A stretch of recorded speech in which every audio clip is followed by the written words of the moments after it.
நமஸ்தே குட்டீஸ், நம்மளோட குட்டி ஹிந்தி லேர்னர் சேனல்ல நம்ம இன்னைக்கு பார்க்க போறது प्रवेशिका फर्स्ट पेपरல थर्ड एक्सरसाइज किसी एक कविता का सारांश लिखिए।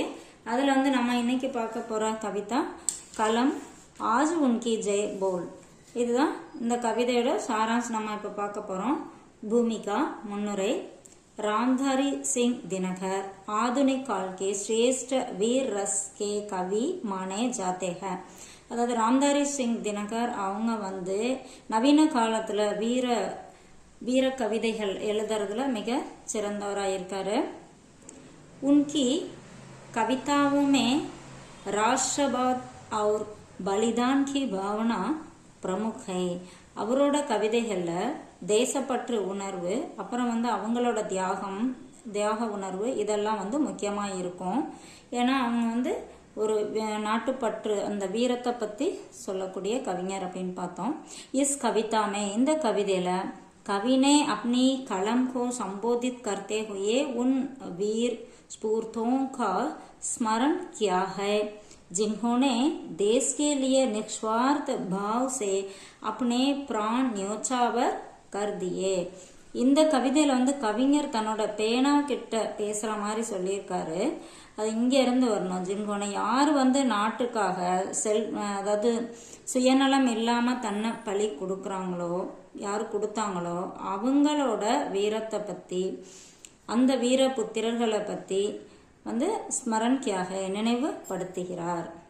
கலம் கா ஆஹ்வான், அதாவது பேனாவை அழைக்கிறார்। எதுக்கு கூப்பிடுறார், என்ன சொல்றாரு பேனா கிட்ட அப்படிங்கறது இங்க சொல்றாங்க। கவி अपनी कलम से कहते हैं कि वह उन वीरों के बारे में लिखो, அதாவது நீ அந்த வீரர்களை பத்தி எழுது அப்படிங்கிறாரு। யாரு, जिन्होंने யார் வந்து राष्ट्रीय भावना से प्रेरित होकर देश सेवा में सब कुछ சமர்ப்பித் கர்தியா, அதாவது யாரு வந்து நாட்டுப்பற்று உணர்வோட தேச சேவாமே தேச சேவையில தன்னோட எல்லாத்தையும் சமர்ப்பித் கர்தியா யாரு அர்ப்பணிக்கிறாங்களோ அந்த வீரர்களை பத்தி எழுது அப்படின்னு சொல்லி தன்னோட பேனாவை அழைக்கிறார்। வீரோங்கா பலிதான், வீரர்களோட அந்த தியாகம்। ஏ வீர் दीपक की तरह जलकर दूसरों को प्रकाश देने वाले हैं, அதாவது இந்த வீரர்கள் விளக்கு மாதிரி தன்னைத்தானே எரிச்சுக்கிட்டு மற்றவங்களுக்கு வந்து வெளிச்சத்தை கொடுத்தாங்க। उन्होंने तूफान में भी हार नहीं मानी और अंत तक जलते रहे, அதாவது இவங்க வந்து ஒரு புயல் அடிச்சா விளக்கு அணைஞ்சிரும் இல்லையா, அந்த மாதிரி நேரத்துல கூட இவங்க தன்னோட தோல்வியை தானே அழிய போறோம் அப்படிங்கிற டைம்ல கூட தன்னோட தோல்வியை ஒத்துக்காம அவங்க எரிஞ்சிட்டே இருந்திருக்காங்க। அதாவது கடைசி மூச்சு வரைக்கும் போராடுறாங்க, அதை தான் இங்க சொல்றாங்க। उन्होंने किसी प्रशंसा या प्रतिफल की इच्छा किए बिना अपने जीवन का बलिदान किया, இவங்க வந்து எந்த ஒரு புகழ்ச்சிக்கோ இல்ல ஒரு பரிசுக்காகவோ ஆசைப்படாம கியே பினானா இல்லாம அந்த மாதிரி இல்லாம अपने जीवन का बलिदान दिया, தன்னுடைய வாழ்க்கையை வந்து தியாகம் பண்றாங்க। वीरता का प्रभाव, அதாவது வீரத்தினுடைய தாக்கம்।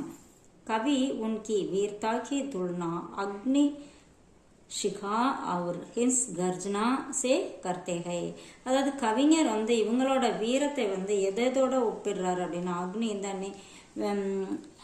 அக்னி ஜுவாலை இருக்கு இல்லையா அதோடையும் சிங்கத்தோட அந்த கர்ஜனை கிட்டையும் இவங்களோட அந்த வீரத்துக்கு வந்து கம்பேர் பண்ணி பார்க்கறாரு। उनके बलिदान से देश भर में नई चेतना और क्रांति की ज्वाला फैली, இவங்களோட பலியினால புதிய உணர்வு, நயி சேத்தனா புதிய உணர்வு, அப்புறம் வந்து புரட்சி இதெல்லாம் எல்லாத்தையும் வந்து பரப்புறாங்க அப்படின்னு சொல்றாங்க।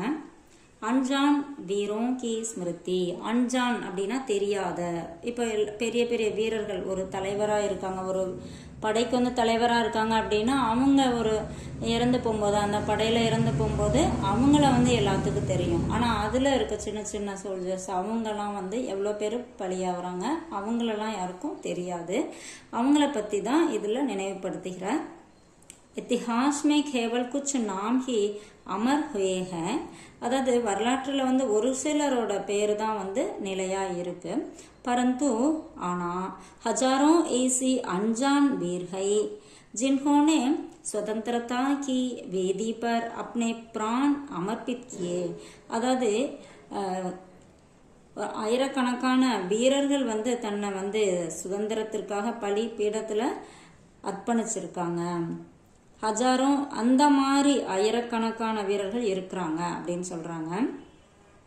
सूर्य चंद्रमा और आकाश उनके बलिदानों के साक्षी है. அதாவது இவங்களுக்கெல்லாம் யாரு சாட்சி அப்படின்னா சூரியன், சந்திரன், ஆகாயம் இதுதான் வந்து அவங்களோட பலிக்கு சாட்சியா இருக்கு. कवि का कर्तव्य है कि वह अपने लेखन से इन अनजान शहीदों की गाथा सब तक பகஞ்சாயே. அதாவது இவரோட கடமை, இந்த பேனாவோட கடமையா சொல்றாரு, இந்த தெரியாத அந்த வீரர்களோட அந்த தியாகத்தை வந்து எல்லாத்துக்கும் பரப்பணும், எல்லாத்துக்கும் அவங்களோட வீரத்தை பத்தி தெரிய வைக்கணும் அப்படிங்கிறதான் இவரு பேனாவோட கடமையா சொல்றாரு. उपसंहार मुड़िवुरै. इस कविता में कवि दिनकर ने उन हजारों अनजान वीरों को अंजलि किया है. இந்த கவிதையில இந்த கவிஞர் என்ன பண்றாரு, தெரியாத வீரர்கள் இருக்காங்க இல்லையா, அவங்களுக்கு அஞ்சலி பண்றாரு. जो निस्वार्थ भाव से स्वतंत्रता के लिए आहुति बन गए. அதாவது யாரு வந்து நாட்டுக்காக சுயநலம் இல்லாம சுயநலமற்ற அந்த உணர்வோட நாட்டுக்காக தங்களையே வந்து பலியாக்கிக்கிட்டாங்களோ அவங்கள பத்தி இதுல வந்து அஞ்சலி, அவங்களுக்கு அஞ்சலி செய்யறார். கவி கா சந்தேஷ் ஹை கி, கவிஞரோட மெசேஜ் இதுல என்ன அப்படின்னா, ஹமே அநேக் தியாகோ நஹி பூல்னா சாஹியே, நம்ம யாரோட எல்லாத்தோட தியாகத்தையும் நம்ம மறக்க கூடாது. कलम का धर्म है कि उनकी वीरता का अमर गीत लिखे. அது மட்டும் இல்லாம இந்த பேனாவோட தர்மம், அதாவது அதோட கடமை என்னன்னா அந்த வீரர்களோட அமர் கீத், அதாவது அழியாத அந்த கதையை வந்து எழுது, பாடு அப்படிங்கிறது நமக்கு சொல்லியிருக்காரு. பேனாவுக்கு சொல்றதா நமக்கு அந்த மெசேஜ் சொல்லியிருக்காரு. இது கொஞ்சம் ஷார்ட் பண்ணி சைட் ஹெட்டிங் கொடுத்துருக்கேன். உங்களுக்கு ரொம்ப யூஸ்ஃபுல்லா இருக்குன்னு நினைக்கிறேன். தேங்க்யூ.